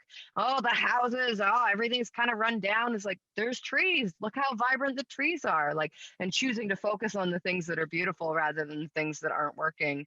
And it's a surprisingly challenging journey for most people, because we're, hardwired as humans to look for the tiger in the woods rather than the beautiful trees, just in case it jumps out and eats us. And, with the cultural programming that most people have been given, it's like everything's a tiger, including the trees, including the cars, including the houses, including the, like it's all somehow out to get you. And you're like, really? Like the house is going to jump up and eat me? It's like, no, it's not going to. Like, you'll be fine. But like you said, when you were doing that grocery shop walk and you had to stop and have a conversation with yourself and be like, you're creating fear and anxiety. Stop. look around, we're okay, you know, and I can't, like, there's so much power in looking, like pausing and looking around rather than like, oh, the little bubble that I'm in of fear and worry and anxiety. It's like, oh, there's trees right in front of me. They're so beautiful. Magical. Truly transforming that. Yeah. I mean, absolutely. Like once you become a really good manifester and you're, you know, and you're on your path, you have to be meticulous with your thoughts and your words, because your thoughts and your Absolutely. words create reality, right? So I can manifest the negative thing just as fast as I can manifest the positive thing. So that's why, like, I'm like very cautious about my thoughts and about my words, because I don't want that shit flying back at me, you know? So I'm like, okay, I got to be careful how I'm saying what I'm saying, how I'm thinking it. And, Absolutely. you know, so it's, because if we're going to take, you know, if we're going to say we're sovereign beings manifesting a reality, we're manifesting all of it every second of every moment, you know? So it's like, you know, being cautious about it. And, you know, and sometimes we have to go to the negative to learn a lesson, and that's part of the journey, you know? So absolutely. And, yeah, it's tough too sometimes, because some people, like, they get into addictive behaviors because they know they're missing something, but they don't know what it is. And it's really access to their higher self, because a lot of people will do a lot of things that are like alcohol or drugs, which are an altered state of being, right? They're altering their state of being to get somewhere where they can feel something different, right? So that they can hopefully tap into that other portal that they want to tap into. And so, and sometimes it helps and sometimes it doesn't, you know, sometimes it becomes habitual and then they can't get out of it, you know, and or they can't see another way to awakening further, because they've relied on drugs or alcohol for so long that they don't see any other way of illuminating themselves, you know? So you know, there's no judgment there. It's just part of their process, you know? But sometimes we can be that energy for somebody by just being present to them, sitting in their space with that energy, and then sharing that energy. And then they have a transcendent moment that helps them trigger the next transcendent moment, and so on and so on. And so that's why, you know, the energy component is just so important, just being energetically available to others. Because I don't know about you, but I've gone to cities where I could not handle the energy because it was so negative. I was like, oh my God, I got to get out of this city. Like, the biggest one that comes up is Bangkok. I was in Bangkok and I was like, oh my God, it was so oppressive. Like, I had a hard time breathing. That's how I felt, right? Because I'm energetically in tuned to the places I am. And I was just like, oh, I got to get out. Like, thank God it was only 3 nights that we had booked there, because I was like, oh, I so need out of this city. And you can feel it, you know, like when you're tuning in energetically, you can feel what places. And that's, I think, why a lot of people want that open space that are awakened, because they know how in tune they are with their energy field. They want to be in a space where there's trees and there's nature and there's not a lot of people and a lot of auric, you know, like if you think about New York City, one auric field must touch, you know, I don't know, 20 other auric fields, because they all live in buildings on top of each other, right? Like, so you're constantly interfacing your energy field with everybody else that's around you. That's intense to be going on, you know, constant basis. And then we wonder why people in the city are like so systematic with their careers, their living, their this, their that. It's because they're all on top of each other. Their fields are constantly touching each other. You know, how are they supposed to know anything different? You know? So absolutely. So you mentioned this energy thing, and we're sort of in our like wrapping up towards the end of our call here. I'm curious, you mentioned earlier that there was a practice that you'd be open with sharing. We could sort of play and explore in that energy space for a bit. Yes. Let me get my stand. Give me 1 second here so I can put my hands up. Okay, let me see. I wonder if I could do it lower. Hold it once. Oops. Okay, sorry about that. Whoa, the world is moving. Okay, so let's take our hands and just put them in front of each other. And for the camera purposes, I'm putting them close together, but you can, the further out, the stronger it is. And then just start twirling. This is what the teacher, you know, the chiropractor that he got an anatomic reconnection, which he now calls the reconnection. and his life changed after that. So Dr. Pearl? Yeah, Pearl. You know him, Dr. Eric Pearl? Yeah. So that's where I got my training. Yeah. Words. And so he teaches you all these different, gestures of playing with energy. So the further out you go, the more you actually feel it. Now, if you're swirling, do you feel a connection of energy between your palms swirling as you're going back and forth? Yeah. Yeah, absolutely. So that's our field of energy. That's universal intelligence energy right there at our hands. And what he does and what healers do is we simply work with that energy with people's fields to open up whatever it is they're willing to accept at this time. So if you're not willing to clear that block from childhood, then you're not going to clear it. But if you're willing to let go of a bunch of stuff, then this healing is just going to transmute it and dissipate it and send it away. And then, you just put it between your head. Like, you could put it between your head and you can just feel how that feels in your own brain as you're playing with that energy field. And what's interesting about this energy is you can do it remotely from far away. And sometimes it's way more powerful from far away than it is close by, because it's working through the web of energy. You're glowing right now with that thing behind you. It's awesome. Your energy is really flowing. It's beautiful. I love it. You're like a glowing sphere of a star. It's nice. So this energy, so you have this energy right there. You don't need to like come outside yourself to look for that energy. It's right there. You can heal yourself with that energy. Oh, there I go again. And then you can work with that energy and do anything you need to do. And the more you call on that energy, the more it wants to play with you, the more it wants to respond to you, the more it wants to do whatever you want it to do. So that energy is just waiting to be explored. And the more you explore it, the more you become, in my opinion, more full, because that energy is just transmitted through your being, through your field. And people, when I walk around, people are like, they're just attracted to my energy. And oftentimes they'd be the person that would be talking this, and this, but they just sit there and smile in my energy field, right? And I love it. I just look at them and they look at me, and we say a few things, but overall it's just this interchange of this energy field, right? And it just feels so amazing. So to be able to just be that energy present for others and for yourself, of course, because that's the most important, then you've done your purpose. Like that's all you need to do. Like that's all there is to it. It's really simple. It's simple, but everybody makes it so complex, but it's not. And even Eric Pearl, the teacher for reconnective healing, he says it's not complicated. People make it out to be like you have to be special. Everybody is special. Everybody has a special place in this planet, in this system, in this life, in this journey. And we just have to acknowledge to ourselves that we are special, and then live from there. We're special. What do we want to do with that? Absolutely. I love it. I love these conversations. They're my funnest time of the day. Good. I'm so glad. Yeah. I'm curious, before we wrap up here, if people want to get a hold of you, if they want to, experience distance energy conversation with you, or have your guidance, what's the best way for them to get a hold of you? They can go to, my email is Annie@Gaia's Healing Community. They can go on the Gaia's Healing Community web page to get the information. They could go on the Facebook page to get some information. So,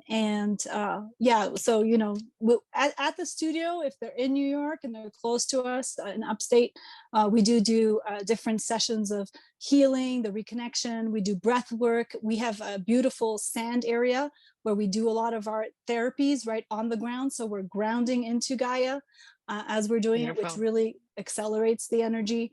And we do different things there. And we're hoping as we, as time opens up and people are more willing to go and meet with other people and stuff, that we'll be able to do more and more things. And, but everything we need though is right within us for our journey. We just have to acknowledge it and be ready to do it. But yeah, they can reach out, and I'm happy to help with information and stuff, but I do try to steer people towards learning their sovereignty early on, because when you learn that you're sovereign early on, then you're going to take the proper steps, because you're going to be listening to yourself instead of exterior things to yourself, you know. But sometimes we need a few little clues and few keys to open certain doors so that we can have more access to the field of energy, and it's always waiting there for us. So it's free service. Just you access it, you say, hey energy, I want to work with you. It's like, okay, I'm here, let's do it. This energy keeps tipping over. Yeah. Well, I so appreciate that mindset that you share. You know, it's really wonderful to meet healers. And one of the things I love about sort of the alternative healing spectrum versus like a Western medical spectrum is this idea of like, we're just going to give you a little bit, you can figure yourself out, and then you'll be good, you know, instead of sort of this like long treadmill of continually dealing with symptoms that don't actually resolve. And it's like, gosh, like when you get back to that core, you know, when you're not looking to a substance to solve you, when you're not looking to, you know, to create something outside of you, when you've got that sovereignty and that really that like truth that you are the source of your life, then the capacity for change increases exponentially, and the reliance on things outside of you to bring yourself back into harmony is much, much lower. And that empowers people. Love it. That's super important. Absolutely. Yeah. The guru is within. Absolutely. Annie, it's been such a pleasure connecting with you today. It's been just absolutely wonderful. And I'm so grateful for all your wisdom and all your stories. Before we wrap up for today, do you have a wild manifestation story that you could share with us? Something really incredible you brought in, maybe within 24 hours, but it could be a longer one if you want. I'd love to hear. So when COVID hit, I own a daycare center, and we have about 100 children there, and I've had it for like 24 years or so. And after our world schooling thing, I had to go back to New York a week early, because I was like, oh my gosh, am I not going to get back to the States, you know, and stuff like that. So I came back and I was like, am I supposed to have the theme of poverty? Because we were down to 20 kids. So it was like a huge change, right? And I was like, wow, I didn't think poverty was going to be my theme in this lifetime, because that's not what I'm manifesting. You know, I'm abundant. I want to be able to explore, you know? And so I was like, So I was like listening in to what the universe wanted to tell me. And then suddenly like the PPP was available. And I was like, oh, I'm not supposed to be poor. No. It's supposed to continue on, just a different method of availability for cash and money. Because like, I think money is just an energy, you know, like you put it out there, it comes back, you put it out there, it comes back. It's just this flow, right? So, so I was surprised that the flow was going to stop, you know, and then it didn't. And I was like, okay, so, and it was very fast, because the PPP came up fast. We applied for it. We got it in like 48 hours. It was in the bank and it was done. It was like so fast. And I was like, because I was contemplating this reality of like, I don't understand this, you know? And so like, even in the darkest moments of thinking, oh my God, my 24 years of work and all this stuff is going to be out the window because of this pandemic. And then suddenly it wasn't. And of course I had to readapt and do different things and stuff, but I was like, wow, this is like amazing. I'm like, you know, and that's how it always happens. Another one was I adopted my daughter a long, long time ago. This is before I awakened, but I believed in the whole universal back and forth, you know, and I didn't have the money in the bank. It cost like $25,000 to adopt a child from overseas, you know, from a foreign country. But I always knew that it would just be there, because I knew that she was my soul child and I had to go get her, and there was no other way around it. And so every time I had to make a payment, the money was miraculously in the bank. And I was like, oh, see, like it's always there. If you believe, it's always there.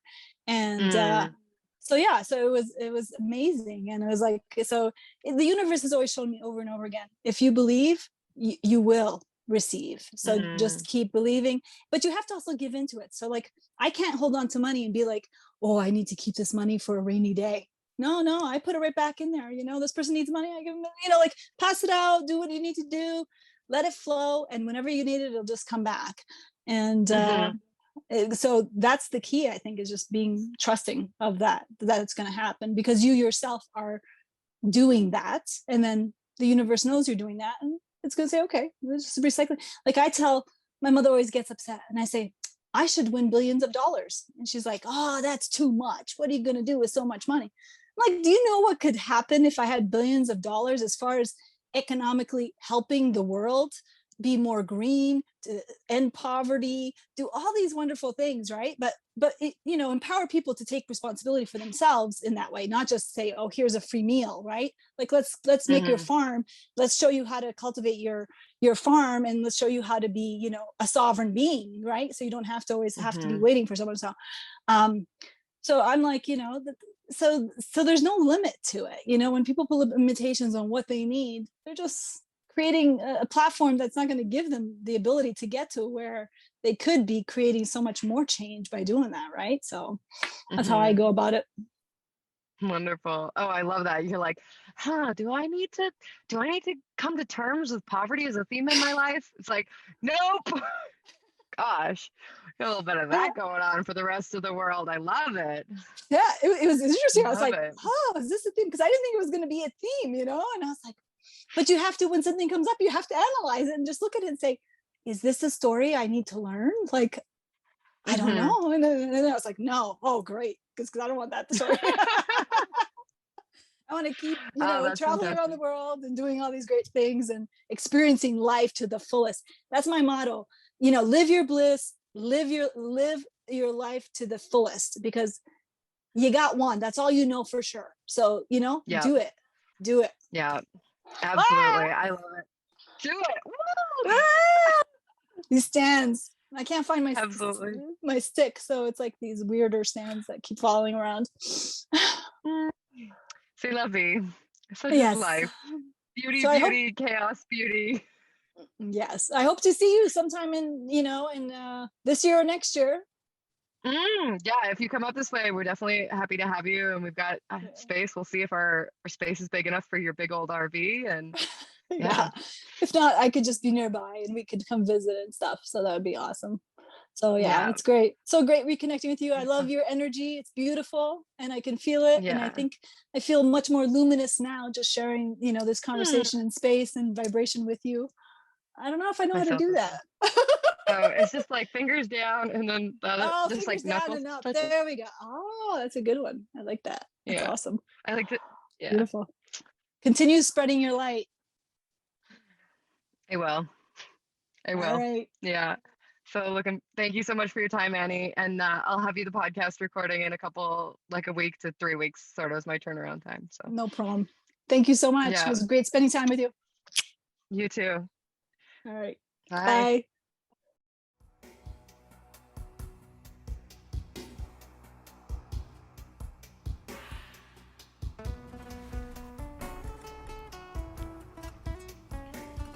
How easily can you imagine that this experience is integrated already deeply into every cell of your being in such a way that you will begin to notice that you have already been operating from this new behavior for a while, and that it was simply a matter of noticing how much you've already been doing this. You may choose to feel that this moment is the moment that completely and utterly into your body. Or in the days and weeks ahead, getting curious about how fully and completely this experience has transformed your life. Realizing that you are a complete choice to choose how you would like to integrate this information. Well, that was awesome. Thank you so much for listening all the way to the end. I know your life is busy and full of joy and challenge because you're a mama. Thank you so much for being a part of the Joygasmic Life podcast. And I am so grateful to have you here and be a part of it. If you haven't already, head over to joygasm.me to check out our Joygasmic Birth Blueprint ebook and course, which give you all of the information that you need to become a joygasmic mama, whether you are postpartum, expecting, or whether you're expecting your first baby, this course absolutely has tips and tricks for you that will help prepare you for birth, prepare you for the birth of your next child, and prepare you for peaceful and joygasmic mothering on the other side. So absolutely. The way that we do one thing is the way that we do everything. And so by utilizing and beginning to build a practice of joygasmic alchemy, you will absolutely become a better mother and hold space, as I am and as many, many women are, for the enlightenment of the planet. We do that first by working on ourselves and then offering that support and that enlightened nature within ourselves to our families. And then from there, it ripples out. So if you haven't already checked that out, go check that out now. Again, it's joygasm.me. We've also got courses on rescuing your relationship, Bulletproof Mom, how to be able to handle even the most intense toddler or special needs child later on in life, as well as a multitude of new courses that are coming out. We're absolutely grateful to get to have you as a part of that. And remember, anyone who participates in the funding of the podcast absolutely gets a membership access, which allows you to access the bonus features, the ends of some of our episodes, exercises from our guests, as well as featured free content from them. So super glad to have all of you who are a part of that already here. And thank you so much for being a part of the Joygasmic Life family. If I could leave you with only one tip for how to be an orgasmic, joygasmic mama in this world, the invite would be to really step into and embody the knowledge that you are actually here for a reason, and that reason is to be an enlightened being for your family. They chose you for a reason. They chose you on this consciousness journey for a reason. And you absolutely have the tools and skills to be able to do this. If you're struggling, please reach out. I am more than happy to help people rewire what's going on in their brain, create a new story, and create a more powerful experience so you can be the kind of mama for your kids that you really have dreamed of. You absolutely deserve it, and your children absolutely deserve it. I look forward to getting to know you more, and I look forward to co-creating through the membership content. Have a beautiful day, and we'll see you on the next podcast.